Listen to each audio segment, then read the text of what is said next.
Hello guys, അപ്പോൾ നമ്മൾ കുറേ ആയില്ലേ ഷോർട്ട് വീഡിയോ ഒക്കെ ഇട്ടിട്ട്. അപ്പോൾ ഇന്ന് നമ്മൾ എന്ത് ചെയ്ത് റൂമിൽ പുറത്തിറങ്ങി. നല്ല രസമുണ്ടായിരുന്നു അപ്പോൾ കാണാൻ. ഞങ്ങൾ കുറേ ആയി പുറം ലോകം കണ്ടിട്ട്. ചുറ്റും ഞങ്ങളെ ചുറ്റും ഇങ്ങനെയാണ് കാണുന്നത്. കുറേ വീടുകളും ബിൽഡിങ്സൊക്കെ ഉണ്ട്. അപ്പോൾ നല്ല രസമുണ്ടാവും കാണാൻ. ഞാൻ മെയിനായിട്ട് പുറത്തിറങ്ങി എന്തിനാണെന്ന് വെച്ചാൽ എനിക്ക് റീൽസ് എടുക്കണമായിരുന്നു. റീൽസൊക്കെ എടുത്തതിന് ശേഷം ഞാൻ മുഖം മറിച്ചു. കാരണം എന്താണെന്ന് വെച്ചാൽ ഇവിടെ അങ്ങനെ മുഖം മറക്കാണ്ട് ആരും നടക്കില്ല. ഐ മീൻ പെണ്ണുങ്ങൾ നടക്കില്ല. എന്തായാലും ഇപ്പച്ചക്ക് ഇവിടെ അത്യാവശ്യം നിലയും വരെയൊക്കെ ഉണ്ടായി. ഞാനായിട്ട് കളയണ്ടല്ലോ ഗൈസ് എങ്ങനെ. അപ്പോൾ നമ്മൾ റീൽസിൽ പ്രഹസനമൊക്കെ കാണിച്ചതിന് ശേഷം നമ്മളിങ്ങനെ നടന്നുകൊണ്ട് കാണാം. കുറേ ദൂരമൊന്നുമില്ല, നമ്മുടെ റൂമിൻ്റെ തൊട്ട് മുമ്പിലാണ് കേട്ടോ ഉപ്പച്ചിൻ്റെ കട. നമ്മൾ പിന്നെ വളഞ്ഞും തിരിഞ്ഞൊക്കെ പോയിട്ടാണ് ഉപ്പച്ചിൻ്റെ കടയിലെത്തിയത്. പോണ വഴിക്ക് ഇങ്ങനെ എന്തോ ഒരു സാധനം കണ്ടിട്ട് നമ്മൾ ഇന്ന് കുറേ നേരം കളിച്ചുകൊണ്ട് നിന്നു.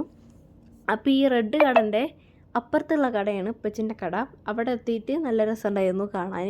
ഉപ്പച്ചി അവിടെ ചെന്നിട്ട് ഞാൻ ഉപ്പച്ചിക്ക് അറിയില്ലായിരുന്നു ഞങ്ങൾ വരുന്ന കാര്യം. അപ്പോൾ ഞാൻ അസ്സലാമു അലൈക്കും എന്ന് പറഞ്ഞപ്പോൾ ഉപ്പച്ചി വിചാരിച്ച് ഏതോ അറബിച്ചാണെന്ന്.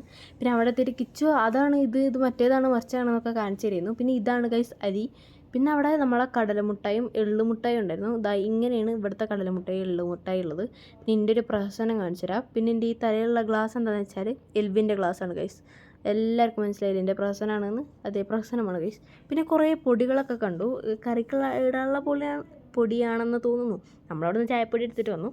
പിന്നെ കുറേ പച്ചക്കറികളൊക്കെ ഉണ്ടായിരുന്നു. മുറിച്ച് വെച്ചതുണ്ട്. പിന്നെ മുളകൊന്നും മുറിച്ച് വെച്ചിട്ടില്ല, അതൊക്കെ ഉണ്ടായിരുന്നു. പിന്നെ നമ്മൾ എന്ത് ചെയ്തു, ഫ്രോസൺ ഗ്രീൻ പീസ് എടുത്തിട്ട് വന്നു രാവിലെ കറി വെക്കാൻ വേണ്ടിയിട്ട്. അപ്പോൾ പുറത്തൊരു നല്ല അടിപൊളി പൂച്ചനെ കണ്ടു. അതും ഇനിയും കാണാൻ ഒരേമാതിരി ഉണ്ട്. പിന്നെ നമ്മൾ വക്കാലെ പോയിട്ട് ഐസ്ക്രീം വാങ്ങിയിട്ട് വന്നു, അതായത് സൂപ്പർ മാർക്കറ്റിൽ പോയിട്ട്. പിന്നെ നമ്മൾ മടങ്ങി റൂമിലോട്ട് പോയി. അപ്പോൾ ഇന്നത്തെ വീഡിയോ ഇത്രയേ ഉള്ളൂ. എല്ലാവർക്കും വീഡിയോ ഇഷ്ടപ്പെട്ടാൽ ലൈക്ക് ചെയ്യുക. അപ്പോൾ ടാറ്റാ.